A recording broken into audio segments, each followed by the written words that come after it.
안녕하세요, 충훈입니다. 오늘은 사회 분위기와는 정말 많이 동떨어진 듯한 평화로움이 가득한 산책로에서 간헐적 단식에 대해 얘기해 볼까 해요. 간헐적 단식이란 보통 요즘 많이 쓰는 게 16대 8이라는 개념인데, 일정한 시간 간격을 두고 단식을 하고 일정 시간 동안만 섭식을 하는 그런 다이어트 방식입니다. 보통 16대 8이라고 하면 16시간의 단식 그리고 8시간 동안의 섭식을 의미해요. 그 안에 하루에 이제 필요한 열량이라든지 그런 것들을 감안을 해서 식사를 하게 되고, 이 또 칼로리 이론이 너무 무시될 수 없는 게 전체 칼로리와 연관이 되어서 들어오는 에너지보다 많이 소비가 되면 그만큼 체중이 줄 수밖에 없는 거고, 들어오는 에너지가 많은 경우에 살이 찔 수밖에 없는 거잖아요.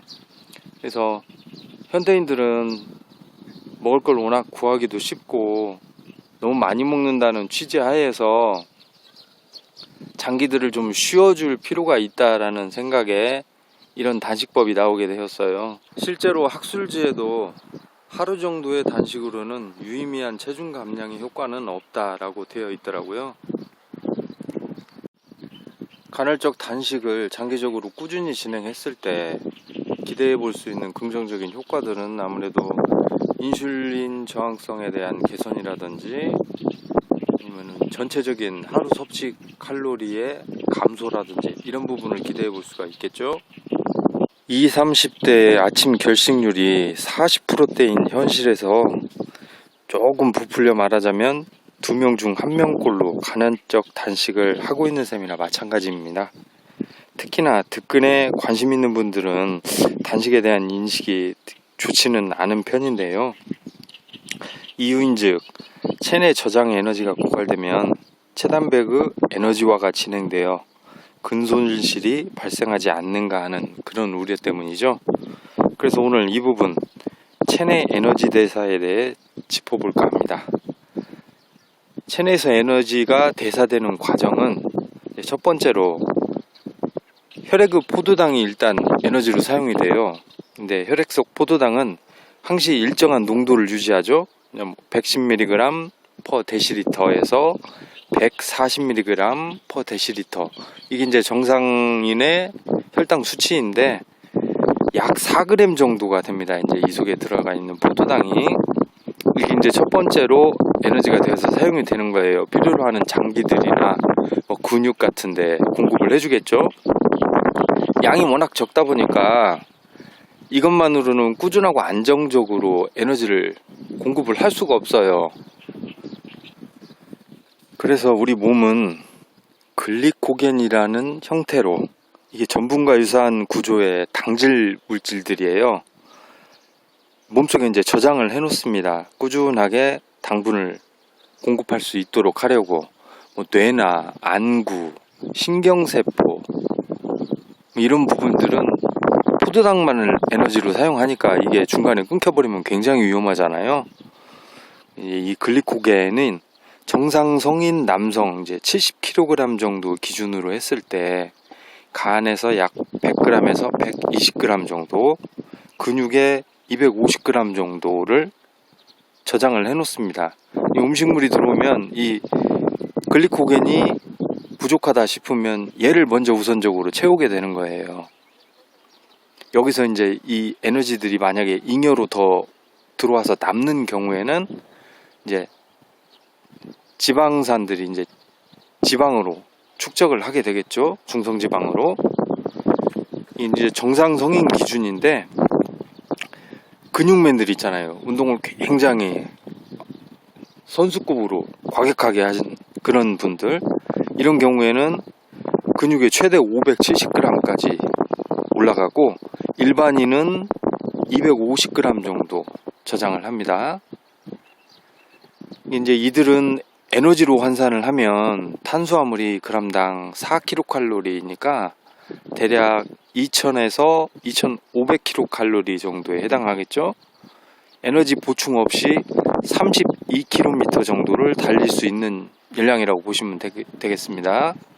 인체에 저장 가능한 대략적인 에너지량은 알아보았으니 이제 실생활에서 소비와 한번 연결을 해볼게요. 키 177cm, 체중 64.5kg, 49세 남성을 기준으로 기초대사량을 아래 사이트에서 이제 확인을 해보겠습니다.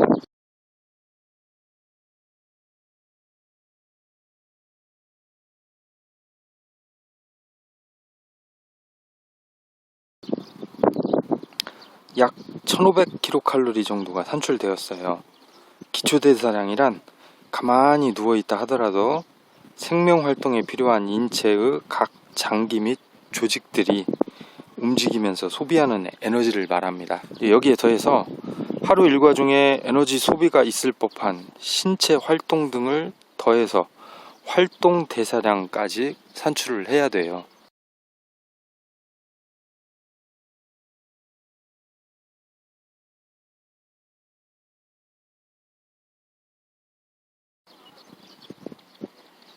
보통 직업 활동에 따른 이제 사무원을 기준으로 하루 8시간 정도 의자에 앉아서 이제 워딩 작업을 하는 그런 위주의 분들 경우에는 보통 대략 700kcal 정도를 소모한다고 합니다.